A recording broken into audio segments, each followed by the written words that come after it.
ಆತ್ಮೀಯ ವಿದ್ಯಾರ್ಥಿನಿಯರೇ, ವಿದ್ಯಾರ್ಥಿಗಳೇ, ನಾನು ಡಾಕ್ಟರ್ ಶ್ರೀಮತಿ BS ಗಂಗನಾಳಿ, ಸರ್ಕಾರಿ ಪ್ರಥಮ ದರ್ಜೆ ಮಹಿಳಾ ಕಾಲೇಜು ಬೆಳಗಾವಿ, ಅಕ್ಕ ಮಹಾದೇವಿ ಮಹಿಳಾ ವಿಶ್ವವಿದ್ಯಾಲಯದ BCom 2ನೇ ಸೆಮಿಸ್ಟರ್ನ ಒಡಲು 2 ಪಠ್ಯದಲ್ಲಿ ಬರುವಂತಹ ಅಪ್ಪನ ಪ್ರೀತಿ ಅನ್ನುವಂಥ ಒಂದು ಪಠ್ಯದ ಕುರಿತಾಗಿ ನಾವು ನೋಡ್ತಾ ಹೋಗೋಣ.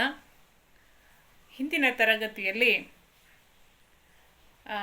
ಈ ಒಂದು ಪಠ್ಯದ ಕುರಿತಾಗಿ ನಾವು ಲೇಖಕರ ಪರಿಚಯ ಮತ್ತು ಪ್ರಬಂಧದ ಒಂದು ಕಿರು ಪರಿಚಯವನ್ನು ನಾವು ನೋಡಿದ್ದೀವಿ. ಈಗ ಅಪ್ಪನ ಪ್ರೀತಿ ಪಠ್ಯದ ಕುರಿತಾಗಿ ವಿಶ್ಲೇಷಣೆ ಮಾಡ್ತಾ ಪಠ್ಯದ ಆಶಯವನ್ನು ನಾವು ಇನ್ನಷ್ಟು ತಿಳಿದುಕೊಳ್ತಾ ಪಠ್ಯದ ಮೌಲ್ಯವನ್ನು ತಿಳಿದುಕೊಳ್ಳೋದ್ರ ಕಡೆಗೆ ನಾವು ಸಾಗೋಣ. ಮೇಷ್ಟ್ರು ಆದಂತಹ ಲೇಖಕರು ಕಲೀಮುಲ್ಲಾ ಅವರು ತರಗತಿಯಲ್ಲಿ ಪಾಠ ಮಾಡುತ್ತಿರುವಾಗ ಒಂದು ದಿನ ಹಳ್ಳಿಯ ಯಜಮಾನರೊಬ್ಬರು ಕಿಟಕಿಯಿಂದ ಏನೋ ಹುಡುಕುತ್ತಿರುವುದನ್ನು ನೋಡ್ತಾರೆ. ಯಾರು ಬೇಕಾಗಿತ್ತು ಅಂತ ತಿಳ್ಕೊಂಡು ಆ ಯಜಮಾನರನ್ನು ಕೇಳ್ತಾರೆ. ಆಗ ಹಿರಿಯ ವ್ಯಕ್ತಿ, ನಾನು ನಮ್ಮ ಪಾಪಣ್ಣನ ನೋಡಬೇಕಿತ್ತು ಅಂತ ಹೇಳಿದವರೇ ಬಾಗಿಲನ್ನು ನೂಕಿಕೊಂಡು ನೇರವಾಗಿ ಕ್ಲಾಸಿನೊಳಗೆ ನುಗ್ಗಿ ಬರ್ತಾರೆ.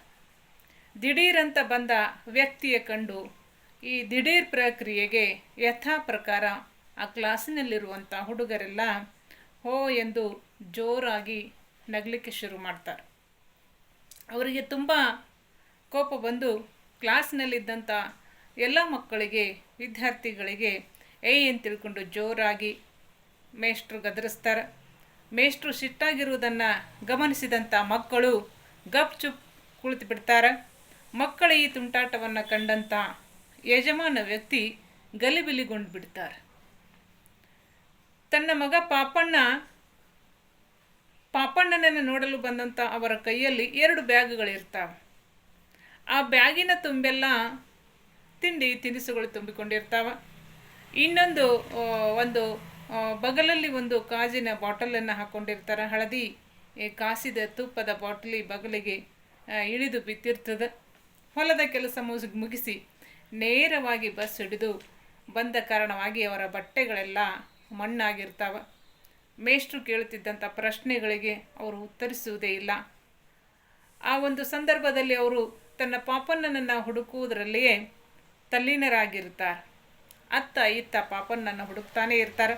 ಅವರ ಹುಡುಕುವಿಕೆಯನ್ನು ಇಲ್ಲಿ ಲೇಖಕರು ಯಾವ ರೀತಿ ಹೋಲಿಸ್ತಾರೆ ಅಂತಂದ್ರೆ, ಜಾತ್ರೆಯಲ್ಲಿ ನಡೆದಾಡುವಂತಹ ಎಳೆಯ ಮಗುವನ್ನು ಕಳೆದುಕೊಂಡ ಹಾಗೆ ಪಾಪಣ್ಣನನ್ನು ಅವರ ತಂದೆ ಹುಡುಕ್ತಾ ಇರ್ತಾರೆ. ಪಾಪಣ್ಣನ ಕರುಳಿನ ಕುಡಿಯ ಪ್ರೀತಿಯನ್ನು ಲೇಖಕರು ಈ ಸಂದರ್ಭದಲ್ಲಿ ಇಲ್ಲಿ ವಿವರಿಸ್ತಾರೆ. ಲೇಖಕರು ಅವರ ಮುಖವನ್ನೇ ಕಾತರದಿಂದ ನೋಡ್ತಾ ಇರ್ತಾರೆ. ಆ ಮುಖ ಮತ್ತು ಕಣ್ಣುಗಳು ವಾತ್ಸಲ್ಯ ಮತ್ತು ಮುಗ್ಧತೆಯಿಂದ ಹೊಳಿತಿರ್ತಾವೆ. ಲೇಖಕರಿಗೆ ಅವರನ್ನು ನೋಡಿ ಪ್ರೀತಿ ಉಕ್ಕಿ ಬರ್ತದೆ. ಆಗ ಆ ವ್ಯಕ್ತಿ ಮಾತ್ರ ಲೇಖಕರ ಮಾತಿಗೂ ಕೂಡ ಕೈಗೂ ಸಿಗದೆ ಎಳೆಗರುವಿನ ಹಾಗೆ ಕ್ಲಾಸಿನ ತುಂಬೆಲ್ಲ ಶತಪಥ ಸುತ್ತುತ್ತಿದ್ದ ಆ ಹಿರಿಯ ವ್ಯಕ್ತಿಯು ಯೂನಿಫಾರ್ಮ್ನಲ್ಲಿದ್ದಂಥ ಮಕ್ಕಳಲ್ಲಿ ತನ್ನ ಪಾಪಣ್ಣನನ್ನು ಹುಡುಕುವುದು ಅವರಿಗೆ ಬಹಳಷ್ಟು ಕಷ್ಟ ಆಗುತ್ತೆ.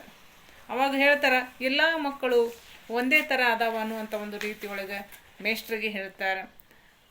ಮೇಷ್ಟ್ರು ಅವರ ಪರಿಸ್ಥಿತಿಯನ್ನು ಕಂಡು ಒಪ್ಪಿಕೊಂಡು ಮನಸ್ಸಿನಲ್ಲಿಗೆ ಯೂನಿಫಾರ್ಮ್ನಲ್ಲಿರುವಂಥ ಮಕ್ಕಳು ಒಂದೇ ತಾಯಿಯ ಹೊಟ್ಟೆಯಲ್ಲಿ ಹುಟ್ಟಿ ಬಂದಂತೆ ಕಾಣಿಸ್ತಾವೆ. ಏಕತೆಯ ಬಣ್ಣದಲ್ಲಿ ನಮ್ಮ ಮಕ್ಕಳನ್ನು ಸಡನ್ನಾಗಿ ಹುಡುಕೊಳ್ಳುವುದು ತೀರಾ ಕಷ್ಟದ ಕೆಲಸ ಅಂತ ತಿಳ್ಕೊಂಡು ಅವರು ತಮ್ಮ ಮನಸ್ಸಿನಲ್ಲೇ ಅಂದ್ಕೋತಾರೆ. ಇಂಥದೇ ಫಜಿತಿ ಇಲ್ಲಿ ಯಜಮಾನ ವ್ಯಕ್ತಿಗೂ ಕೂಡ ಆಗಿದೆ ಅಂತ ತಿಳ್ಕೊಂಡು ಮನಸ್ಸಿನಲ್ಲಿ ಲೇಖಕರು ಅಂದ್ಕೊಳ್ತಾರೆ.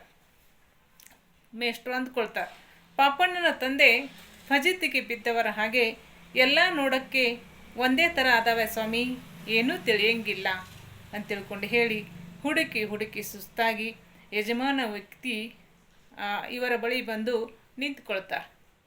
ಹಳ್ಳಿಯ ಯಜಮಾನರ ದಿಢೀರ್ ಆಗಮನದಿಂದಾಗಿ ಸತತವಾಗಿ ನಡೆಯುತ್ತಿರುವಂಥ ಪಾಠದ ಮಧ್ಯದಲ್ಲಿ ಮಕ್ಕಳಿಗೆ ಒಂದು ಥರ ಪುಕ್ಕಟೆಯಾದಂಥ ಒಂದು ಬ್ರೇಕ್ ಸಿಕ್ಕ ಹಾಗೆ ಆಗ್ತದೆ.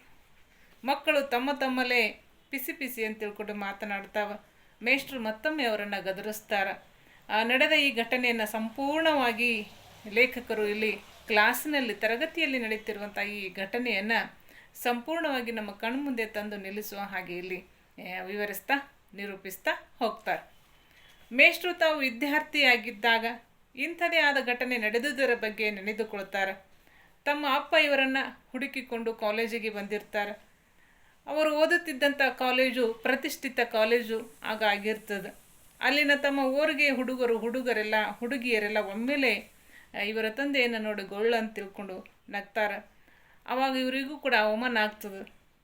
ಕಣ್ಣೀರು ಅವಮಾನವಾಗಿ ತಲೆ ತಗ್ಗಿಸಿ ಕಣ್ಣೀರು ಕೂಡ ಬಂದರೂ ಕೂಡ ಆದರೂ ಮೇಷ್ಟ್ರು ಬಾಯಿ ಬಿಡುವ ಮೊದಲೇ ಇವರೇ ಎದ್ದು ನಿಂತುಕೊಂಡು ಇವರು ನಮ್ಮಪ್ಪ ಸಾರ್ ಅಂತ ತಿಳ್ಕೊಂಡು ಹೇಳಿಕೊಳ್ತಾರೆ.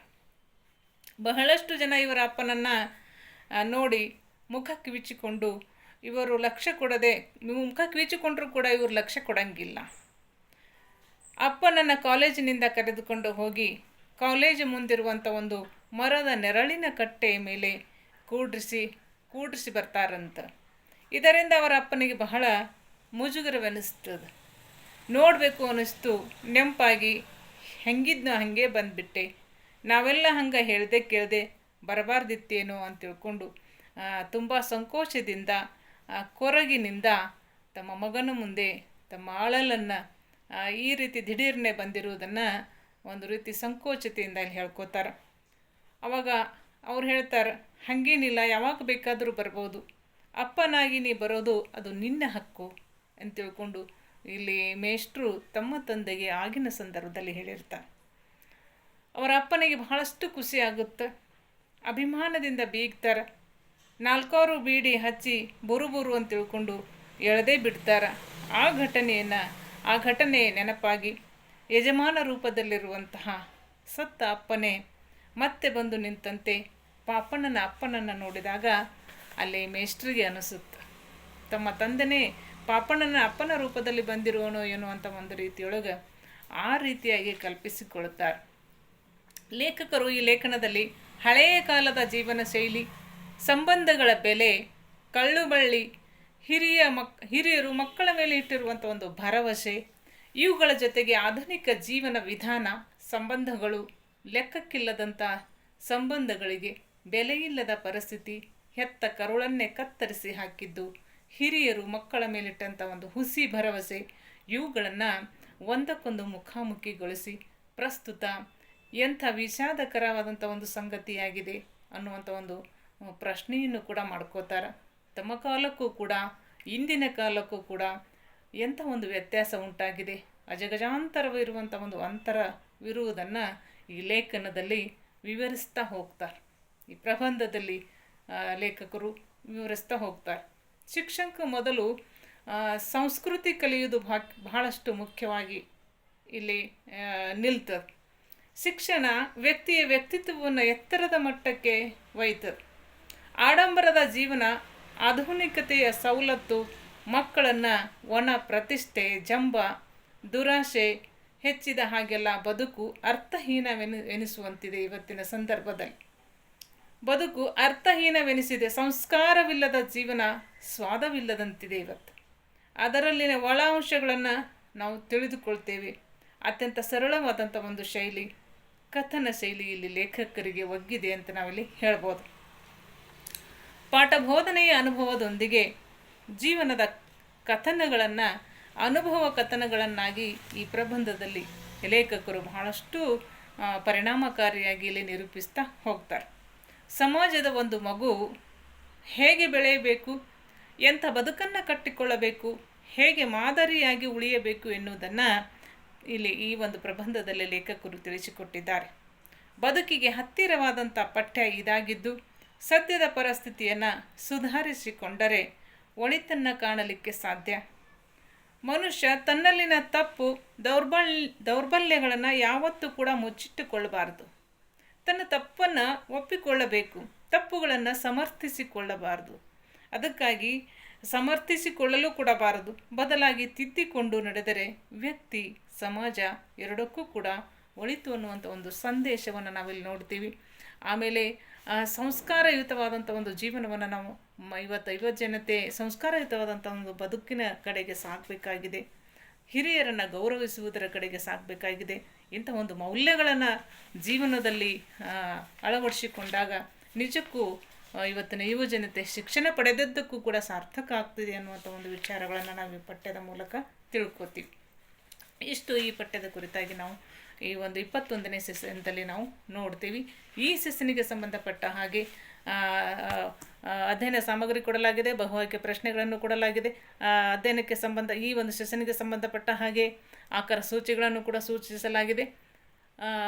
ವಿದ್ಯಾರ್ಥಿಗಳು ಇನ್ನೊಂದಿಷ್ಟು ಮಾಹಿತಿಗಳನ್ನು ಸಂಗ್ರಹಿಸುವುದರ ಕಡೆಗೆ ಇಂತಹ ಅನುಭವ ಕಥನಗಳನ್ನು, ಪ್ರಬಂಧಗಳನ್ನು ಹೆಚ್ಚು ಹೆಚ್ಚು ಓದ್ತಾ ಜ್ಞಾನವನ್ನು ಬೆಳೆಸಿಕೊಳ್ಬೇಕಂತ ತಿಳ್ಕೊಂಡು ಹೇಳ್ತಾ ಎಲ್ಲರಿಗೂ ಧನ್ಯವಾದಗಳು.